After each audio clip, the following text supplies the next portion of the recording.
جو سب سے اہم بات ہے، اور اس کے بعد اعتکاف، دو چیزیں جو ہے اگر کہ موضوع بہت بڑے ہیں لیکن ہم اختصار کے ساتھ ضرور جانا چاہیں گے. سب سے پہلے جانا چاہیں گے صدقہ فطر جو ہے، اب ظاہر سی بات ہے کہ اس کی مقدار کیا ہے اور کس طرح جو ہے ادا کی جا سکتی ہے اور کب تک ادا کی جا سکتی ہے. ایک خواتین بھی کیا اگر وہ گھر کی ذمہ دار ہو کیا وہ صدقہ فطر پورے عیال کی جانب سے ادا کر سکتی یا نہیں؟ جی، صاحب نصاب حضرات جتنے بھی ہیں، چاہے مرد ہوں چاہے عورت ہوں، ان کو تو صدقہ فطر ادا کرنا ضروری ہے. جی. اور صدقہ فطر کے بارے میں ہم وضاحت کر چکے. المجلس الفقہی کا فتویٰ آ چکا ہے کہ اس میں ہمارے کشمیر کے بڑے بڑے علماء مفتیان کرام ہیں، وہ کم از کم مقدار ہے 65 روپے. 65 روپے کے حساب سے جو انسان چاہے وہ صدقہ فطر ادا کر اس سے زیادہ بھی ادا کی جا اگر سکتی زیادہ ہے، کرنا چاہیے زیادہ بہتر ہے. جی. اگر کھجور کی قیمتیں زیادہ ہو جائیں گی، کشمش کی زیادہ ہو جائیں گی، اگر زیادہ دینا چاہے تو زیادہ دینا تو زیادہ بہتر ہے. کم از کم مقدار ہم جو آٹا یا آٹے کی قیمت ہم مقرر کرتے ہیں وہ 65 روپے ہو جاتی ہے احتیاطاً. اگر زیادہ دینا چاہے تو زیادہ ہی بہتر. تو اس کے وقت جو ہے عید کے نماز سے تک پہلے دینا چاہیے تاکہ غریب بھی اچھی طرح عید کر سکے. اگر آج کوئی دینا چاہے آج بھی ادا ہو سکتا ہے. تو رشتے کے اندر یہ بھی کہا جاتا ہے رشتے میں زیادہ دے تو رشتے میں 2 ثواب ملیں گے. ایک تو ہے غریب پروری، ایک ہے اقربا نوازی.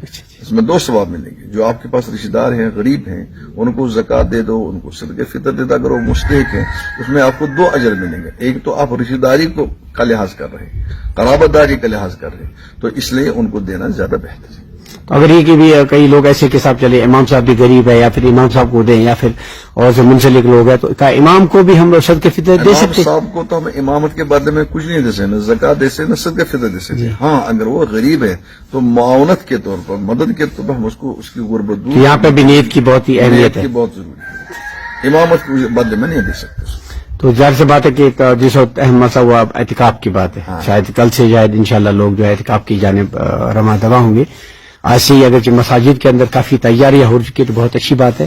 تو اعتکاف چونکہ اب خاص طور پر دیکھا گیا چھوٹے بچے بھی چلے جاتے ہیں، بڑے بھی، بوڑھے بھی، اور جو جس کا اللہ تعالیٰ نے اعتکاف دیا ہوگا. تو کس طرح آپ سمجھتے کہ مولوی صاحب فقہی اعتبار سے، علمی اعتبار سے اعتکاف کس کے اوپر واجب ہے؟ اور دوسری بات ہے کہ کس چیز کی جو ہے ضرورت ہے اس چیز کو دیکھنے کے لیے؟ دیکھو، پہلے تو ہمیں شکر ادا کرنا چاہیے. ایک زمانہ ہمارے کشمیر میں تھا، ہمیں اعتکاف کے لیے کوئی آدمی نہیں ملتا تھا. امام کی ذمہ داری ہوتی تھی. اگر امام نہیں ہوتا تھا تو کرائے پر لینا پڑتا تھا آدمی کو. اس کو گھسا دیتے تھے مسجد میں، نہ اس کو علم ہوتا تھا نہ کچھ ہوتا تھا. نتیجہ یہ ہے کہ وہ اپنے 10 دن گزارتے تھے اور محلے والے سمجھتے ہمارا اعتکاف ادا ہو گیا. عبادت ہے یہ، اور اتنی بڑی عبادت ہے. حضرت نبی پاک صلی اللہ علیہ وسلم نے ہمیشہ اعتکاف کیا ہے، اور 2 مرتبہ اعتکاف چھوٹ گیا ہے کسی عذر کی وجہ سے. حضور نے 2 مرتبہ اس کی قضا کی ہے. کبھی حضور علیہ السلام نے اعتکاف کو نہیں چھوڑا. اس لیے ہم کہتے ہیں ہر محلے کی ہر مسجد میں اعتکاف سنت ہے، سنت موقدہ الکفایہ ہے. یعنی اگر ایک آدمی بھی رہے کم از کم پورا محلہ گناہوں سے بری ہو گیا.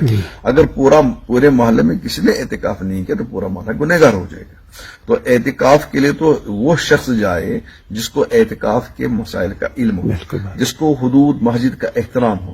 نہ زیادہ چھوٹے بچے جائیں جن کو مسجد کا آداب کا پتہ نہیں ہے، نہ ایسا ان پڑھ اور جاہل چلا جائے جس کو اعتکاف کے مسائل کا پتہ نہیں ہے. بہتر ہے اگر کوئی شوق رکھتا ہے، چھوٹا بچہ یا زیادہ ان پڑھ آدمی، وہ کسی سے اپنے ذی علم کو اپنے ساتھ رکھے تاکہ پوچھ کر مسئلہ حل کرے. مثلا مسائل کو جاننے کی بہت ضرورت ہے. اس پر کتابیں لکھی جا چکی ہیں، بہت ساری کتابیں. میں نے بھی ایک کتاب اس پر لکھی ہے، اعتکاف کے مسائل و فضائل، کہ آدمی جس کو جانا ہے کم از کم اتنی ایک کتاب پڑھ لے ایک مرتبہ. ایک کتاب پڑھنے کے بعد وہ مسجد میں جا سکتا ہے اور اعتکاف کے فوائد اور روحانی جو ثمرات ہے اس سے متمتع ہو سکتا ہے اور اسے فائدہ اٹھا سکتا ہے. لیکن ہے بڑی بے بات. کل داخل ہونا ہے غروب آفتاب سے پہلے. کل 20 تاریخ ہے، آج نہیں کل ہے 20 تاریخ. تو 20 تاریخ میں غروب آفتاب سے پہلے وہ اندر مسجد میں چلا جائے. تو جیسے کہ آخر پہ ایسے بھی کہا جاتا ہے کہ صاحب کچھ احباب جو ہے اعتکاف میں چلے جاتے، پھر عید کا چاند نظر آنے کے بعد بھی کچھ لوگ ہم نے دیکھا کہ وہاں سے گھر ہی چلے جاتے ہیں. لیکن یہاں پہ بہتر طریقہ کیا رہے گا؟ اعتکاف جو رہتا صرف جب عید کا چاند نظر آئے. جو ہی اعتکاف میں عید کا چاند نظر آ جائے گا معتکف اپنے اعتکاف کی جگہ سے نکل سکتا ہے. لیکن چونکہ وہ جو رات ہے اس کو تو لیلۃ الجائزہ کہا حدیث میں، اس میں تو انعام ملتا ہے. اس لیے اگر اعتکاف کرنے والا صبر کرے، بہتر یہ ہے کہ وہ رک جائے، وہی مسجد میں گزارے تو اس کے لیے زیادہ بہتر افضل ہے بات ہے۔ کوئی مسجد نے 10 رات میں گزاری، ایک اور گزاری تو انعام لے کر ہی گھر آئے۔ اختصار کے ساتھ ایسے احباب جو ہمارا شاید پروگرام دیکھ رہے ہیں جو اعتکاف میں بھی جانے والے ہو، علم بھی نہیں رکھتے ہو، تھوڑا سا کچھ بتائیں اختصار کے ساتھ کہ کن چیزوں کا مقصود ہونے جو خیال رکھنا چاہیے تاکہ ان کا اعتکاف جو ہے جو متاثر نہ ہو۔ نمبر 1 وہ اپنا شیڈول ایک بنائے، مثلا شیڈول میں بتائیں کہ وہ آج کل شام مغرب میں ان کو داخل ہونا، مغرب سے پہلے جی مغرب کی نماز پڑھیں گے، وہ مغرب کی نماز کے بعد اس وقت وہ اوابین شروع کریں اسی وقت، اور اس کے بعد عشاء کا ٹائم آ گیا، عشاء سے پہلے 4 رکعت نفل وہ بھی پڑھیں۔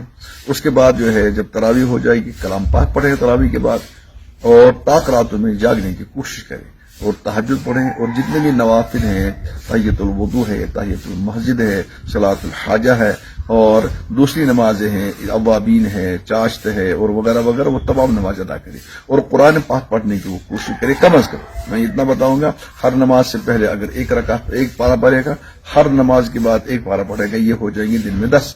یہ مطلب ہو گیا کہ 3 دنوں سے کلام پاک مکمل ہوگا۔ مطلب یہ کہنا شاید غلط ہوگا کہ لوگ بہت سارے جو ہے کچھ احباب جو اگر اعتکاف میں گئے ہوں قرآن پاک اچھی طرح نہیں پڑھ پاتے، یہ تو کہنا قبل وقت ہوگا کہ کیونکہ سبھی تو ملت اسلامیہ تو ایک تو حق ہے، فرض بھی ہے، لیکن کہیں ایسا ہوتا ہے کہ صاحب آپ قرآن مجید کے اوپر زیادہ یہ نہیں رکھتے ہیں، قدر نہیں رکھتے ہیں، قدرت نہیں رکھتے اس کو پڑھنے کی، تو ایسے احباب جو ہے ان کے لیے آپ کس طرح کریں؟ اگر وہ کوئی کلام پاک جاننے والا اس کے کلام پاک سیکھنے کی کوشش کر سکتے ہیں۔ اگر وہاں کوئی نہیں، کم جتنی صورتیں اس کو یاد ہے اس کو کثرت سے پڑھے، مثلا کسی کو قل هو اللہ یاد ہے وہ کثرت سے قل هو اللہ تو وہ کر سکتے ہیں، ان کے لیے کوئی یہ ایسا نہیں ہے کہ صاحب اوراد شریف ہمارے ہیں مقدس چیز ہے، اوراد شریف پڑھتا رہے وہ، اور درود شریف پڑھتا رہے جتنا بھی ہو سکے درود شریف۔ تو یہاں پہ مولانا صاحب خواتین کی ایک اچھی تعداد جو ہے گھروں کے اندر اب ایک رواج بھی ہے، اور لوگ کافی دیر سے جو خواتین جو ہے گھروں کے اندر ہی اعتکاف کرتی ہے۔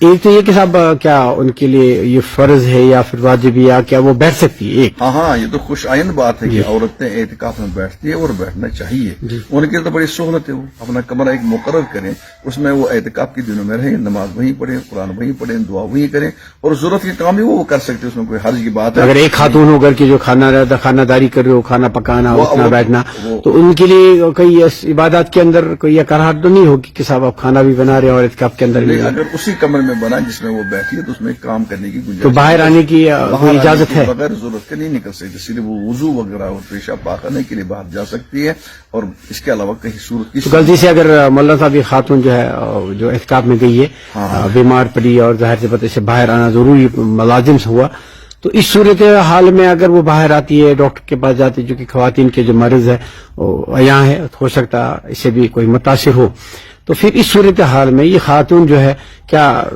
پردے میں رکھے گی یا پھر اپنے جو درد دکھ جو ہے جو بیماری ہے اپنے آپ کو نہیں، جب اس کو عذر کوئی پیش آ ڈاکٹر کے پاس بھی جا سکتی ہے، عذر پیش آ گیا فوراً وہ نکل سکتی ہے اس کا، چونکہ روزہ بھی ٹوٹ گیا ہے، جب روزہ ٹوٹ گیا اعتکاف بھی ٹوٹ گیا ہے، تو اس کے بعد وہ اعتکاف میں نہیں جا پائے گی؟ اس کے بعد نہیں، اس کے بعد اس کو 1 دن کی قضا کرنی پڑے گی بعد میں، صرف 1 دن کی قضا۔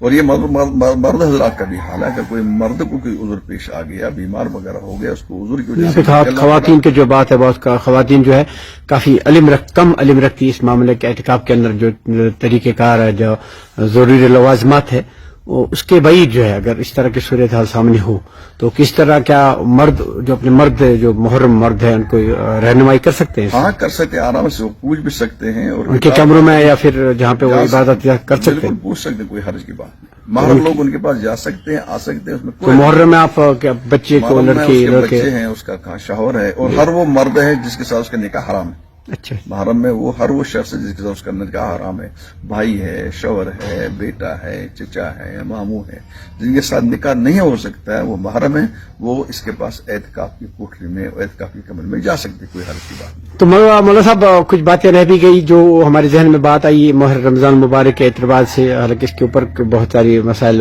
ہوتے رہتے ہیں، اب چونکہ اعتکاف کی بات تھی، پھر صدقہ فطر یا زکوٰۃ کی، مجموعی طور آپ اس مہینے کو لے کر پوری امت مسلمہ کو کس طرح آپ جو ہے نصیحت کرواتے ہیں قرآن اور حدیث کی روشنی؟ سب سے بڑی بات ہے یہ، چونکہ شہر رمضان ہے، شہر قرآن ہے، پوری امت اگر قرآن سے جڑ جائے، قرآن کو پڑھے، قرآن کو سمجھے، قرآن کو عمل لانے کی کوشش کرے، اور آپس میں اتحاد کی بڑی ضرورت ہے، آپس میں متحد ہو جائیں، اور دعاؤں کی مہینہ ہے، دعا اللہ سے کریں کہ کہ اللہ اس امت پر رحم کرے، امت مرحومہ پر رحم کرے. حالات بڑے شدید ہیں، ہر اعتبار سے شدید ہیں.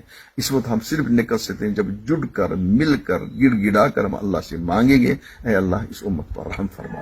اور جو اعتکاف میں اس وقت جا رہے ہیں، خاص وہ مرد و خواتین، ان پر لازم ہے کہ اعتکاف میں وہ پوری امت کو یاد رکھیں، صرف اپنی ذات کو یاد نہ رکھیں. اور جب مل کر اخلاص کے ساتھ گڑ گڑا کر اللہ سے مانگیں گے انشاءاللہ اللہ تمام پریشانیوں سے نجات بھی دے گا اور تمام مسائل کو انشاءاللہ حل بھی فرمائے. بہت بہت شکریہ محترم مفتی صاحب آپ کا کہ آپ نے وقت دیا، اور اللہ تعالیٰ دعا کہ آپ کی علم میں، عزت میں اور جو صحت میں برکت ہو، تاکہ ہم آپ سے بار بار جو ہے ملت اسلامیہ کو روشناس کر سکتے ہیں قول رسول اللہ صلی اللہ علیہ وسلم کے دین سے.